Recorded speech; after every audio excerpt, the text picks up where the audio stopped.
आज हम BA third year का आपका सेकंड पेपर, जिसका नाम है समकालीन भारत में सामाजिक समस्याएं, उसका फर्स्ट टॉपिक डिस्कस करेंगे। सबसे पहले हमें ये पता करना है, ये जानने की कोशिश करनी है कि सामाजिक समस्या क्या है। समाजशास्त्र के अंतर्गत हम देख रहे हैं कि काफ़ी लंबे समय से सामाजिक समस्याओं के अध्ययन में रुचि ली जा रही है। यदि हम ये कहें कि समाजशास्त्र का विषय समस्या मूलक परिस्थितियों को कम करने के प्रयत्न के रूप में ही हुआ है, क्योंकि मनुष्य एक सामाजिक प्राणी है और समाज में रहता है और समाज में बहुत सारी समस्याओं का सामना वो करता है, जैसे जातिवाद, आतंकवाद, निर्धनता, बेरोजगारी, अशिक्षा, गंदी बस्तियां, पर्यावरण प्रदूषण। ये सब मनुष्य को अपने सामाजिक जीवन में इन सब का सामना करना पड़ता है। और जब हम सामाजिक समस्याओं के साथ जूझते हैं तो हमें उनकी समाधान निकालने के लिए भी प्रयत्न करते हैं। तो सबसे पहले हम देखते हैं कि जो सामाजिक समस्याएं हैं उनके अध्ययन में लोगों की काफ़ी रुचि रही है।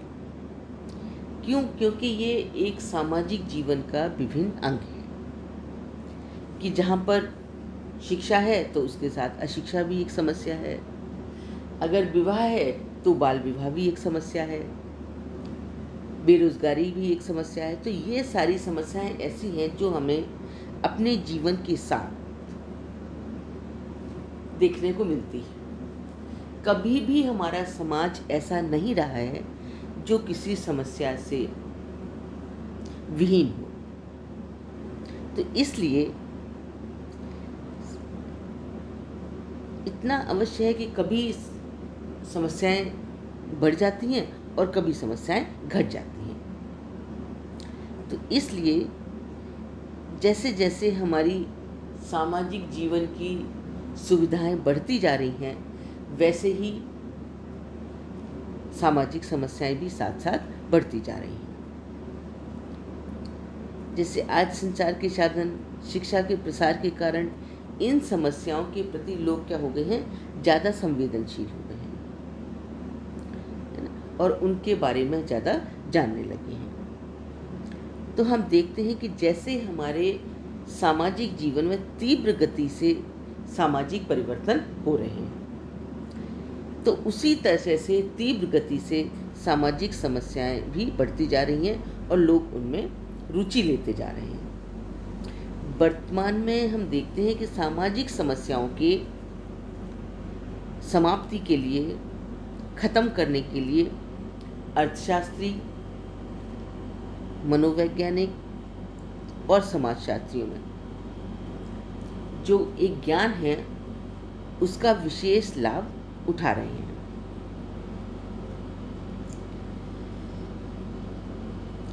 अब देखते हैं हम कि सामाजिक समस्या का शाब्दिक अर्थ क्या है।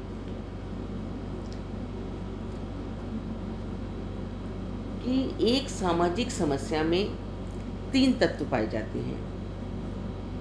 सामाजिक समस्या एक ऐसी दशा है जिसमें सापेक्ष रूप से काफ़ी लोग उलझे होते हैं। दूसरा, इस दशा को अधिकांश लोगों की मूल व्यवस्था की दृष्टि से समाज के कल्याण के लिए भी खतरा पैदा होता है। और तीसरा, यह मानकर चला जाता है कि सामूहिक प्रयत्न के द्वारा इस दशा को नियंत्रित किया जा सकता है।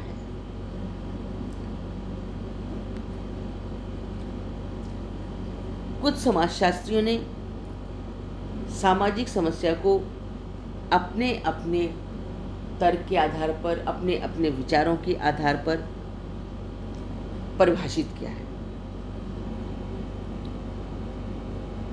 जैसे हमारे एक समाजशास्त्री हैं W. वेलेस बीवर, वो लिखते हैं कि सामाजिक समस्या एक ऐसी दशा है जो चिंता, तनाव, संघर्ष और निराशा उत्पन्न करती है और हमारी जो आवश्यकताएं हैं उनकी पूर्ति में बाधा डालती है। कि अगर हमारी सामाजिक समस्या है तो व्यक्ति को चिंता उत्पन्न हो जाती है, समाज में क्या चल रहा है, किस तरह की समस्या उत्पन्न रही, उस वो तनावग्रस्त रहता है और उसे दूर करने के लिए उसे संघर्ष करना पड़ता है और कभी कभी उस संघर्ष में जब उसकी जीत नहीं होती है तो वो निराशा उत्पन्न हो जाती है। और ये सब चीज़ें व्यक्ति को अपनी आवश्यकता की पूर्ति करने में एक बाधा उत्पन्न होती है। दूसरी है, एक समाजशास्त्री हैं राव और शेल्जनिक, इन्होंने भी एक अपनी परिभाषा को प्रस्तुत किया है कि मानवीय संबंधों से संबंधित एक समस्या माना है जो समाज के लिए गंभीर खतरा पैदा करती हैं अथवा जो व्यक्तियों की महत्वपूर्ण आकांक्षाओं की प्राप्ति में बाधाएं उत्पन्न करती हैं। कि समस्या क्या होती है? समस्या वो है जो समाज को खतरा उत्पन्न करती हैं, जो समाज के लिए खतरनाक होती हैं, खतरा पैदा करती हैं और जो व्यक्ति की अपनी आकांक्षाएं हैं जिनको पूर्ण करने में वो अपना सारा जीवन व्यतीत करता है, उसमें वो बाधा उत्पन्न करती हैं। व्यक्तित्व के विकास में बाधा उत्पन्न करती हैं, व्यक्ति के पारिवारिक संचालन में बाधा उत्पन्न करती हैं।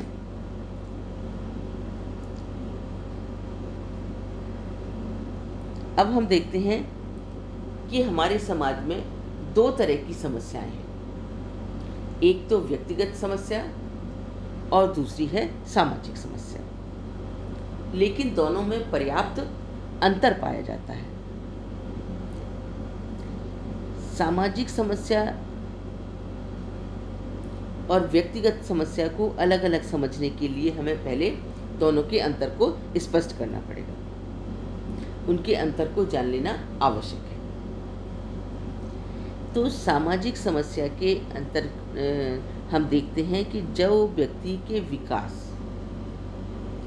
या प्रगति में बाधा उत्पन्न करती हैं, वे व्यक्ति समाज आदर्शों की अवहेलना करने लगता है और उसके व्यक्तित्व का विघटन हो जाता है। तो वो क्या होती है? व्यक्तिगत समस्या होती है। कि जैसे व्यक्तित्व का विकास हो रहा है, विकास समाज की प्रगति हो रही है, व्यक्ति की प्रगति हो रही है और उसमें किसी तरह की बाधा उत्पन्न हो जाती है, उसका संबंध किसी व्यक्ति विशेष से होता है, किसी व्यक्ति विशेष के लिए बाधा उत्पन्न करती है, तो वो क्या होता है? व्यक्तिगत समस्या होती है। व्यक्तिगत समस्याएं व्यक्ति के उन व्यवहारों को प्रतिनिधित्व करती हैं जो संस्कृति द्वारा मान्यता प्राप्त प्रतिमानों से अधिक नीचे गिर जाते हैं या जिन्हें समाज उन्हें अस्वीकृत कर देता है। कि कुछ ऐसी मान्यताएं हैं, कुछ ऐसे व्यवहार हैं जिन्हें समाज स्वीकार नहीं करता है और व्यक्ति कुछ ऐसे व्यवहार करता है जो समाज द्वारा निषेध हैं, तो वो व्यक्तिगत समस्या उत्पन्न करते हैं। कभी कभी व्यक्तिगत समस्याओं की स्थिति में व्यक्तित्व जो है असंतुष्ट पैदा हो जाता है कि व्यक्ति अपना जीवन अपने आप संतुष्ट नहीं कर पाता है, वो अपनी आवश्यकताओं की पूर्ति नहीं कर पाता है, उसे बहुत सारी अव्यवस्थाओं का सामना करना पड़ता है। तो उनमें दोनों में अब हम देखते हैं कि व्यक्तिगत समस्या और सामाजिक समस्या में अंतर क्या है। कि व्यक्तिगत समस्या का संबंध जो है व्यक्ति विशेष से होता है और उसका प्रभाव विशेष व्यक्ति तक ही सीमित होता है। जबकि अगर सामाजिक समस्या उत्पन्न होती है तो उसका प्रभाव पूरे समाज में, पूरे समुदाय में तथा संपूर्ण समाज में एक बड़े भाग को प्रभावित करता है और उससे समाज की प्रगति रुक जाती है। व्यक्तिगत समस्या का संबंध व्यक्ति विशेष से होता है, अतः उसे हल करने के लिए भी एक व्यक्ति, परिवार या व्यक्तिगत रूप से ही उसको समाप्त करने का प्रयत्न करते हैं। जबकि सामाजिक समस्या के निवारण के लिए, उसको सुलभ करने के लिए सामूहिक रूप से पूरा समाज और सरकार प्रयत्नशील रहते हैं। व्यक्तिगत समस्या जो है व्यक्ति के विकास के लिए समस्या बनती है और सामाजिक समस्या विकास और प्रगति में पूर्ण रूप से पूरे समाज की प्रगति में, पूरे समाज के लिए बाधा उत्पन्न करती है।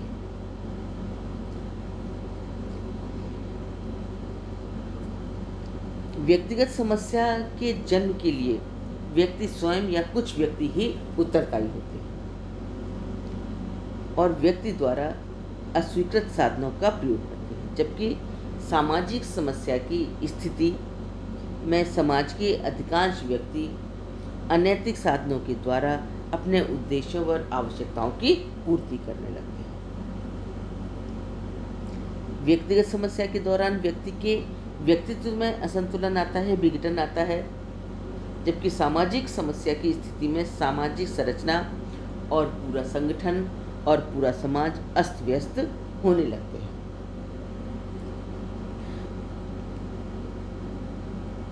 अतः हम देखते हैं कि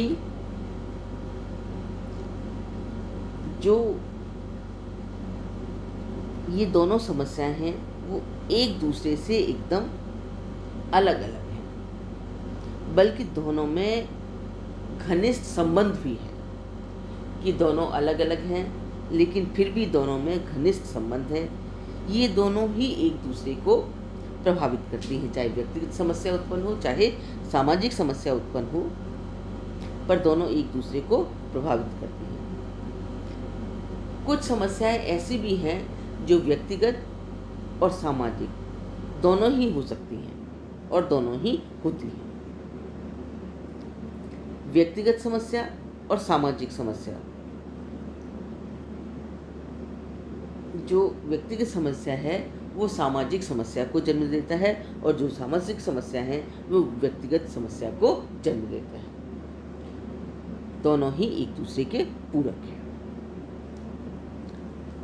अतः एक सामाजिक समस्या का आकार उस समय अधिक होता है या उस समय बड़ा होता है जब लोग काफ़ी संख्या में तीव्रता से उत्तेजित होते हैं, इसलिए कोई कार्रवाई करने